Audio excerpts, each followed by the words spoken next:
পুরনো যুগের একটা গল্প, যখন বসরা শহরে এক তরুণ বণিক বাস করতেন, যার নাম ছিল আলী। আলী ছিলেন একজন সফল ব্যবসায়ী, যার জীবন ভরা ছিল ধন দৌলত এবং সম্মানে, কিন্তু তার হৃদয়ে কোনো প্রশান্তি ছিল না। প্রতি রাতে তিনি বিছানায় ছটফট করতেন, ভাবতেন যে তার জীবনে কিছু একটা গভীর অভাব রয়েছে। এই অভাবের খোঁজে তিনি এক অজানা যাত্রায় বেরিয়ে পড়েন। যাত্রা যা তাকে নিয়ে যায় দূরের পাহাড়ি গ্রামে, যেখানে একজন জ্ঞানী শেখের কাছে তিনি শান্তির গোপন রহস্য আবিষ্কার করেন।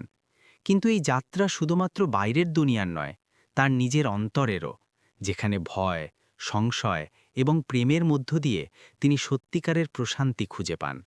গল্পটা শোনায় যেন একটা জাদুকরী বৃত্ত, যেখানে অতীত, বর্তমান এবং ভবিষ্যৎ একসঙ্গে মিলে যায় এবং শান্তি হয়ে ওঠে এক অমূল্য উপহার, যা প্রজন্ম থেকে প্রজন্মে চলে। আলীর কাছে ছিল ধন সম্পত্তি, ছিল সম্মান, ছিল একটা সুন্দর প্রাসাদ, কিন্তু তার হৃদয়ে কোনো প্রশান্তি ছিল না। প্রত্যেক রাতে তিনি বিছানায় এদিক ওদিক ঘুরতেন, ভাবতেন যে জীবনে কোনো একটা গুরুত্বপূর্ণ জিনিসের অভাব রয়েছে। একদিন আলী বাজারে তার নিজস্ব দোকানে বসেছিলেন। তখন এক বয়স্ক সুফি তার সামনে এসে দাঁড়ালেন। বাবা, তোমার মুখমণ্ডলে স্পষ্ট দেখা যাচ্ছে অশান্তি। ধন দৌলতের মধ্যে থেকেও কি তুমি প্রশান্তি থেকে বঞ্চিত? সুফি প্রশ্ন করলেন। আলী বিস্মিত হয়ে গেলেন যে এই বয়স্ক ব্যক্তি তার অন্তরের কথা কিভাবে জানলেন। হ্যাঁ হুজুর, আমার কাছে সব কিছু উপস্থিত, কিন্তু প্রশান্তি নেই। আমি বুঝতে পারছি না কেন আমার মন সর্বদা অস্থির থাকে। আলী গভীর নিঃশ্বাস ফেললেন। সুফি হালকা হেসে বললেন, প্রশান্তি বাহিরে পাওয়া যায় না, অন্তরে পাওয়া যায়। যদি তুমি সত্যিকারের প্রশান্তি চাও, তাহলে তোমাকে একটা যাত্রায় বেরোতে হবে। আলী বিস্মিত হয়ে প্রশ্ন করলেন, কি ধরনের যাত্রা হুজুর? সুফি উত্তর দিলেন, পূর্ব দিকে চলো, পাহাড়ের অপর পারে একটা দূরবর্তী গ্রাম রয়েছে। সেখানে এক বয়স্ক জ্ঞানী বাস করেন। তিনি তোমাকে প্রশান্তির গোপন রহস্য জানিয়ে দেবেন। তবে মনে রেখো, এই যাত্রা সহজ হবে না। সেই রাতে আলী অনেক চিন্তা করলেন। তিনি কি তার ব্যবসা, প্রাসাদ সবকিছু ছেড়ে এক অজানা যাত্রায় বেরোতে পারবেন? কিন্তু তারপর চিন্তা করলেন, প্রশান্তি ছাড়া তার ধনদৌলাতের কি উপকার? সকাল হতেই তিনি সিদ্ধান্ত নিলেন যে এই যাত্রায় অবশ্যই যাবেন। পরের দিন আলী তার বিশ্বস্ত সহচরী হাসানকে ডেকে বললেন, আমি একটা দীর্ঘ যাত্রায় যাচ্ছি। আমার অনুপস্থিতিতে তুমি ব্যবসার তত্ত্বাবধান করবে। হাসান বিস্মিত হয়ে প্রশ্ন করলেন, আপনি কোথায় যাচ্ছেন সাহেব? আলী হালকা হেসে বললেন, প্রশান্তির অনুসন্ধানে। আলী যাত্রার প্রস্তুতি শুরু করলেন। কিছু মুদ্রা, কিছু পোশাক আর প্রয়োজনীয় সামগ্রী ব্যাগে ভরলেন। তার স্ত্রী জয়নব খুব চিন্তিত ছিলেন। এই যাত্রা ঝুঁকিপূর্ণ হতে পারে। তুমি কি সত্যি যেতে চাও? তিনি অশ্রুসিক্ত চোখে প্রশ্ন করলেন। আলী বললেন, আমার আর কোনো বিকল্প নেই প্রিয়ে। আমি তোমাকে আর সন্তানদের এই ধন সম্পত্তির মধ্যে রেখে যাব, কিন্তু আমার এই অশান্তি থেকে মুক্তি প্রয়োজন। আলী জয়নবকে বোঝালেন, আল্লাহর উপর আস্থা রাখো, ইনশাআল্লাহ আমি শীঘ্রই ফিরে আসব। আর এবার আমার অন্তরে প্রশান্তি থাকবে। যাত্রার সকালে আলী সন্তানদের আলিঙ্গন করলেন।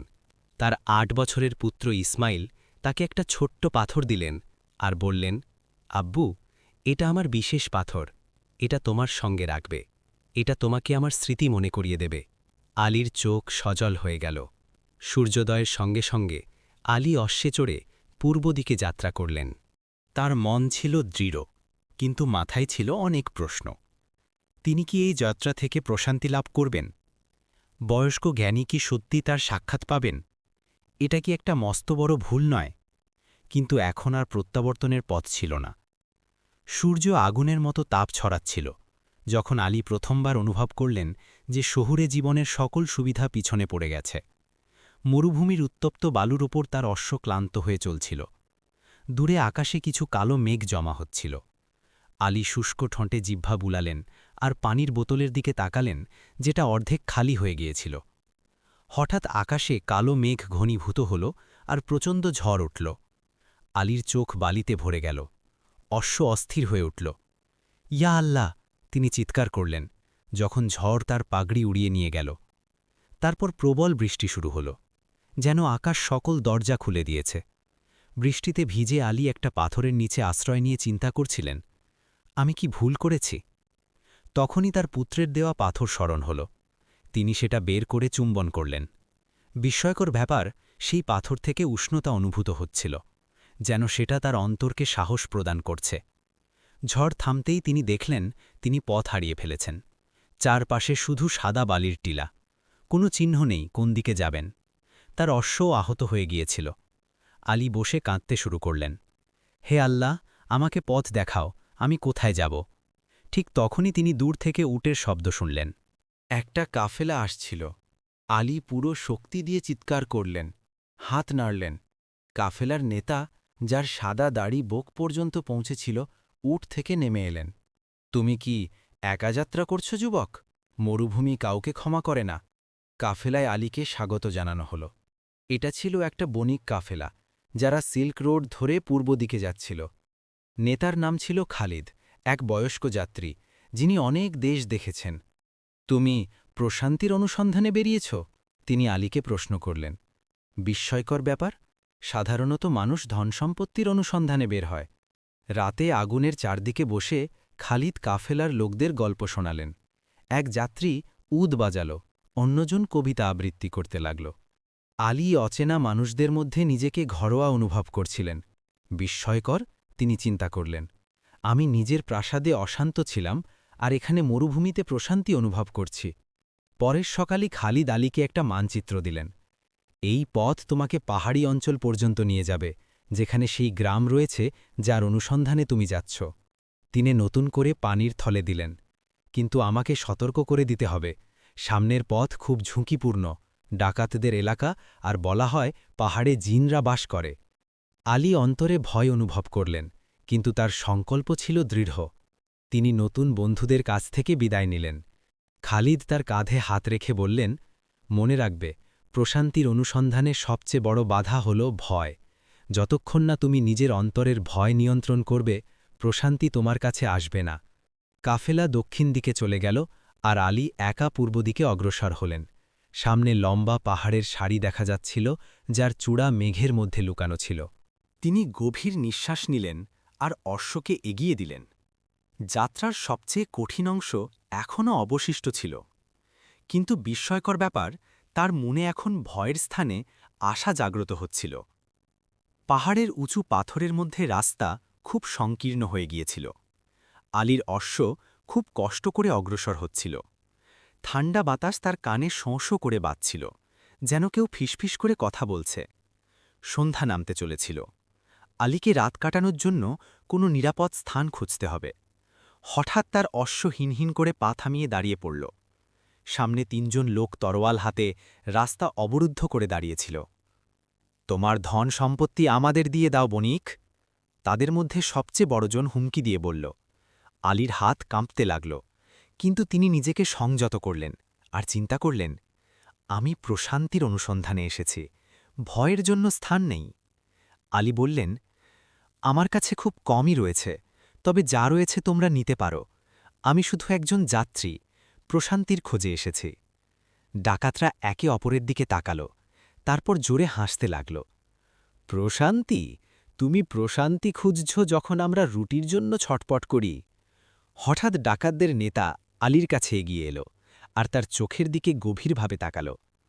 তুমি বসরার বণিক, কিন্তু তোমার চোখে সত্যতা রয়েছে। তিনি আলীর ব্যাগটা ফিরিয়ে দিলেন। আমিও এক সময় প্রশান্তির অনুসন্ধানে ছিলাম, কিন্তু ভুল পথ বেছে নিয়েছি। হয়তো তুমি সফল হবে। আলী বিস্মিত হয়ে গেলেন যে ডাকাতরা তাকে মুক্তি দিল। নেতা শেষ মুহূর্তে বলল, পরের গ্রাম ৩ দিনের পথ, রাস্তায় ভয়ঙ্কর নেকড়ে রয়েছে, সতর্ক থেকো। আলী কৃতজ্ঞতা প্রকাশ করলেন আর অগ্রসর হলেন। তার মনে হল, প্রশান্তির যাত্রা শুধু বাহিরের নয়, অন্তরেরও। ৩য় দিন প্রবল বৃষ্টিতে ভিজে আলী একটা কুটিলে আশ্রয় নিয়ে বসেছিলেন। তার অশ্ব ক্লান্ত হয়ে পড়েছিল, নিজেও জ্বরে কাঁপছিলেন। আমি কি এই যাত্রা থেকে জীবিত ফিরতে পারব? তিনি চিন্তা করলেন। সন্তানদের ছবি স্মরণ হতেই তার চোখ সজল হয়ে গেল। বাইরে ঝড় আরও তীব্র হচ্ছিল। রাত গভীর হলে কুটিরের ভিতর থেকে অদ্ভুত শব্দ শোনা গেল, যেন কেউ নিঃশ্বাস নিচ্ছে। আলী কেঁপে উঠলেন। খালিদের কথা স্মরণ হল, পাহাড়ে জিনরা বাস করে।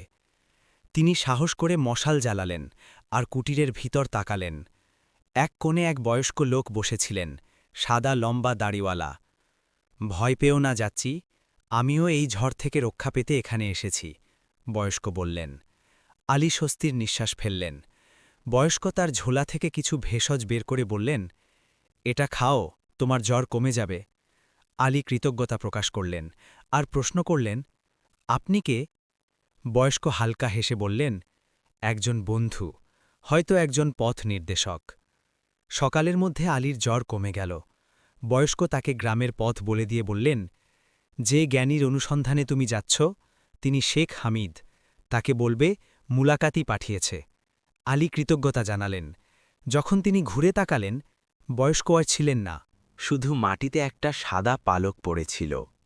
সেদিন দুপুরে আলী দূরের পাহাড়ের চূড়ায় একটা ছোট্ট গ্রাম দেখতে পেলেন। তার বুক ধকধক করে উঠল। এই কি সেই গ্রাম যেখানে আমি প্রশান্তি লাভ করব? তিনি তার ক্লান্ত অশ্বকে এগিয়ে দিলেন। রাস্তায় সেই বয়স্কের কথা স্মরণ হচ্ছিল। তিনি কি সত্যি মানুষ ছিলেন নাকি কোনো ফেরেশতা? আলীর মাথায় প্রশ্নের ঝড় উঠল, কিন্তু মনে আশার আলো জ্বলছিল। গ্রামের দরজায় পৌঁছতেই আলী অদ্ভুত এক প্রশান্তি অনুভব করলেন। সাধারণ কুটির, সবুজ ক্ষেত, পাখির কলরব, এখানকার পরিবেশে কিছু একটা ভিন্ন ছিল। একটা ছোট্ট মেয়ে তাকে দেখে হালকা হেসে প্রশ্ন করল, আপনি কি সেই যাত্রী যার জন্য আমাদের শেখ হামিদ অপেক্ষা করছেন? আলী বিস্মিত হয়ে গেলেন। শেখ হামিদ আমার জন্য অপেক্ষা করছেন, কিন্তু আমি তো তাকে চিনিও না।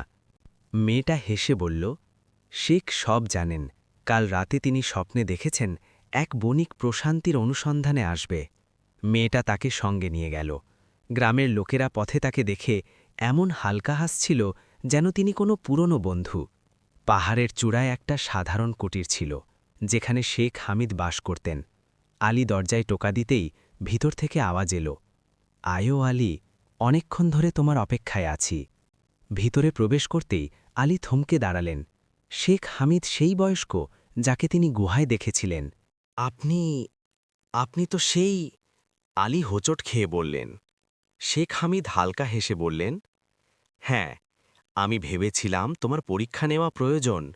তুমি ভয়কে জয় করে এগিয়ে এসেছ, ভালো করেছ। তিনি আলীকে বসতে ইশারা করলেন। এবার বলো, তুমি কেন প্রশান্তি অনুসন্ধান করছ যখন তোমার কাছে দুনিয়ার সকল নেয়ামত রয়েছে? আলী নিজের কাহিনী শোনালেন। তার অশান্তি, ধনদৌলতের মধ্যে খালি অনুভূতি, জীবনে অর্থের অভাব।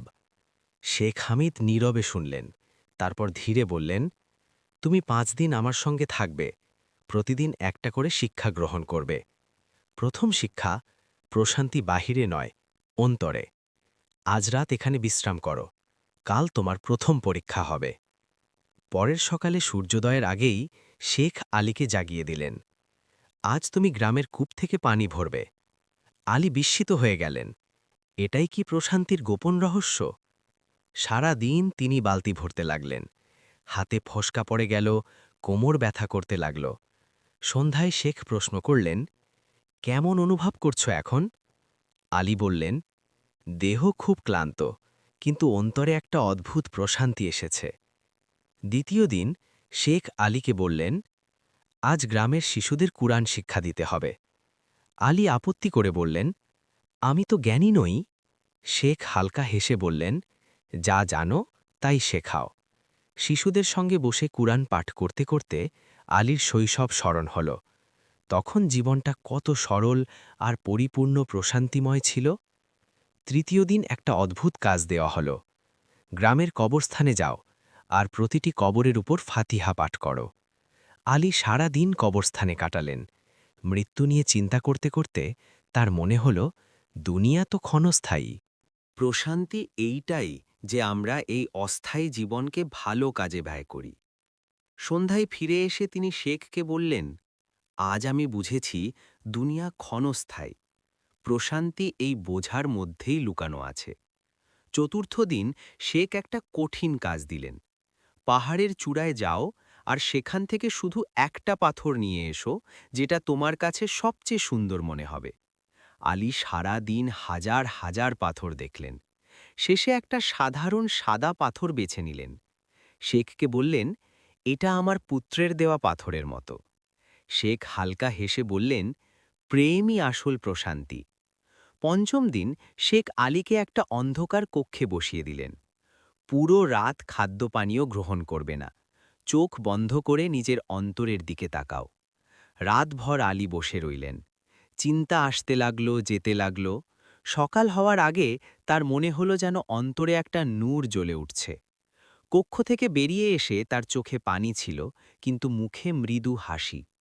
ষষ্ঠ দিন খুব সকালে শেখ হামিদ আলীকে পাহাড়ের সবচেয়ে উঁচু চূড়ায় নিয়ে গেলেন। সূর্য উঠছিল, পুরো উপত্যকা সোনালি আলোয় ভেসে যাচ্ছিল।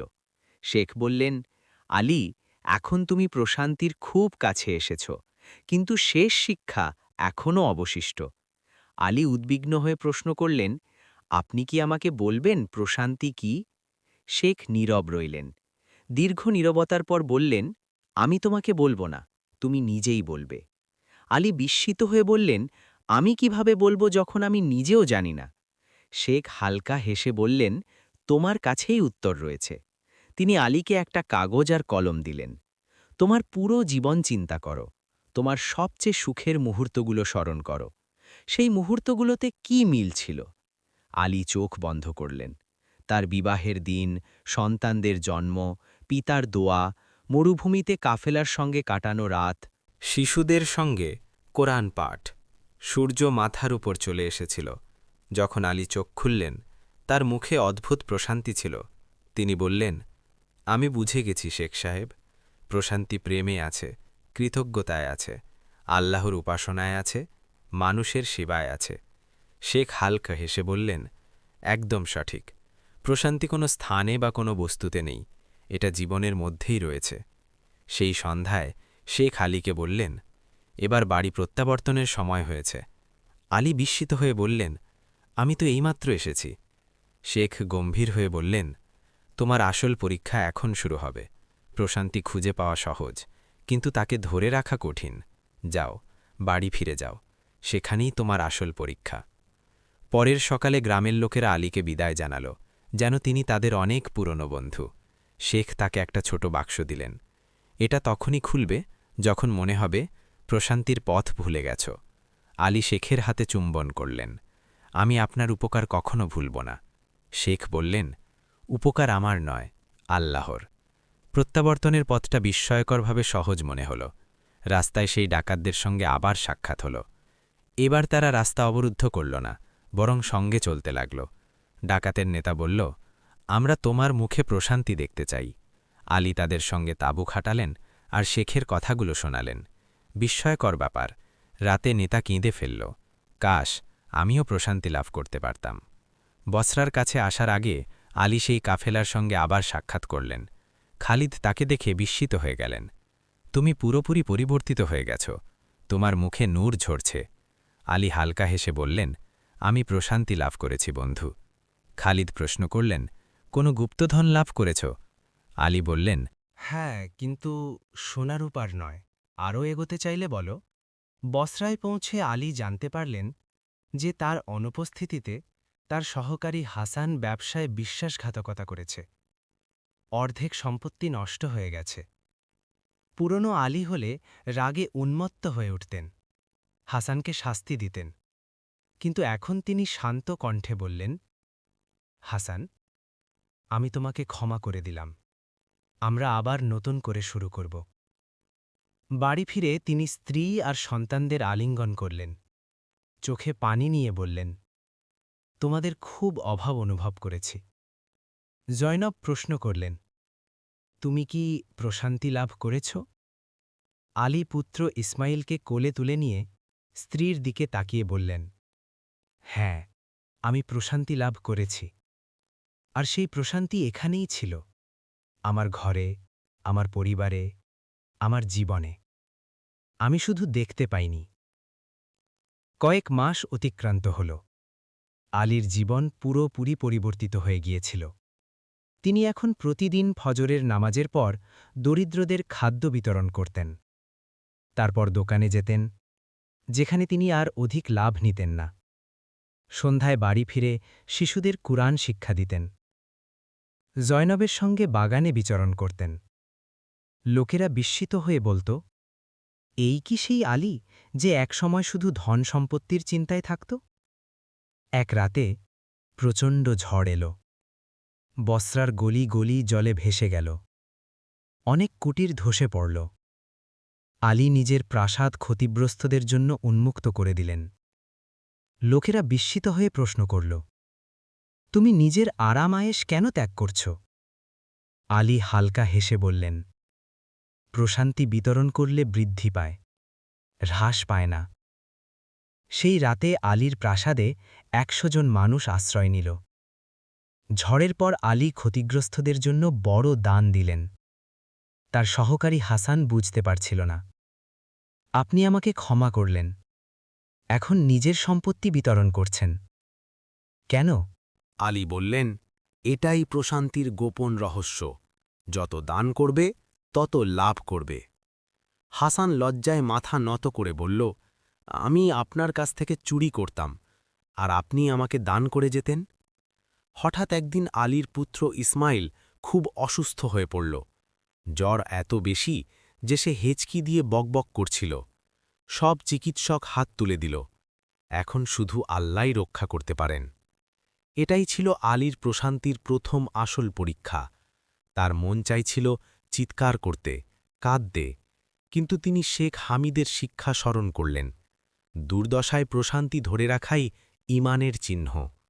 সেই রাতে যখন ইসমাইলের অবস্থা আরও খারাপ হচ্ছিল, আলীর মনে পড়ল শেখের দেওয়া বাক্সটা। এটা তখনই খুলবে যখন মনে হবে প্রশান্তির পথ ভুলে গেছ। কাঁপা হাতে তিনি বাক্স খুললেন। ভিতরে ছিল একটা পুরনো পাতা আর একটা কাগজ। কাগজে লেখা ছিল, যখন আশা ভেঙে যায় তখনও আল্লাহর ওপর আস্থা রাখাই প্রশান্তি। আলী পাতাটা চিনতে পারলেন, এটা সেই ভেষজ যা শেখ গুহায় তাকে দিয়েছিলেন, যেটা তার জ্বর সারিয়েছিল। তিনি তাড়াতাড়ি পাতার কোয়াত তৈরি করে ইসমাইলকে খাওয়ালেন। সারা রাত পুত্রের মাথার কাছে বসে কোরআন পাঠ করতে লাগলেন। ইয়া আল্লাহ, তোমার ইচ্ছায় সন্তুষ্ট আছি, কিন্তু যদি আমার পুত্রের জীবনে কল্যাণ থাকে তাকে শিফা প্রদান করো। তার চোখে পানি ছিল, কিন্তু অন্তরে অদ্ভুত প্রশান্তি ছিল। সকাল হতেই অলৌকিক ঘটনা ঘটল। ইসমাইলের জ্বর কমে গেল, সে চোখ খুলে হালকা হাসল। আব্বু, আমি স্বপ্নে এক বয়স্ক ব্যক্তিকে দেখেছি, ঠিক তোমার শেখ হামিদের মতো। আলীর বুক ধকধক করে উঠল। ইসমাইল আরও বলল, তিনি বললেন, তিনি তোমার পিতার বন্ধু ছিলেন আর তোমার জন্য অপেক্ষা করছিলেন। আলী অবাক হয়ে গেলেন। তিনি তো কখনো শেখকে নিজের পিতার কথা বলেননি। তিনি আবার বাক্সের ভিতর তাকালেন। একটা লুকানো খাজে একটা পুরনো ছবি পেলেন। ছবিতে তার পিতা আর শেখ হামিদ একসঙ্গে। পেছনে তারিখ লেখা, আলীর জন্মেরও আগের। সঙ্গে একটা বার্তা ছিল, আমার বন্ধু, আমি তোমার পুত্রের লালন পালন দেখব, যেমন তুমি আমার পুত্র রাশিদের দেখেছিলে। আলীর চোখ কপালে উঠে গেল। রাশিদ তো সেই ডাকাতদের নেতা। সেই রাতে আলী এক অদ্ভুত স্বপ্ন দেখলেন। স্বপ্নে শেখ হামিদ আর তার পিতা পাশাপাশি বসে আছেন। শেখ হালকা হেসে বলছেন, আমি আমার প্রতিশ্রুতি পূরণ করেছি বন্ধু, তোমার পুত্র প্রশান্তির গোপন রহস্য শিখে গেছে। আলীর পিতা বললেন, আর আমার পুত্র ইসমাইলও। আলী বিস্মিত হয়ে প্রশ্ন করলেন, আপনার পুত্র ইসমাইল? তার পিতা হালকা হেসে বললেন, হ্যাঁ, তোমার পুত্র আমার নাতি। আমার নামও তো ইসমাইল ছিল, যাকে তুমি কখনো দেখনি। আলী চমকে উঠে জেগে উঠলেন। তিনি তাড়াতাড়ি তার পিতার পুরনো কুরআনটা খুললেন। প্রথম পাতায় লেখা ছিল, ইসমাইল বিন ইয়াকুব, তার দাদার নাম। হঠাৎ সব কিছু একসঙ্গে যুক্ত হয়ে গেল। তার যাত্রা, শেখ হামিদ, ডাকাতদের নেতা, সব একটা বৃত্তে এসে মিলে গেল। সেই দিন আলী সিদ্ধান্ত নিলেন, তিনি প্রতি বছর পাহাড়ি গ্রামে যাবেন আর তার পুত্র ইসমাইলকেও সঙ্গে নিয়ে যাবেন। প্রশান্তির অনুসন্ধান কখনো শেষ হয় না। এটা একটা বৃত্ত, যা প্রজন্ম থেকে প্রজন্ম চলতে থাকে, যেখানে প্রত্যেকে একে অপরকে সাহায্য করে প্রশান্তি লাভ করতে আর প্রশান্তি প্রদান করতে।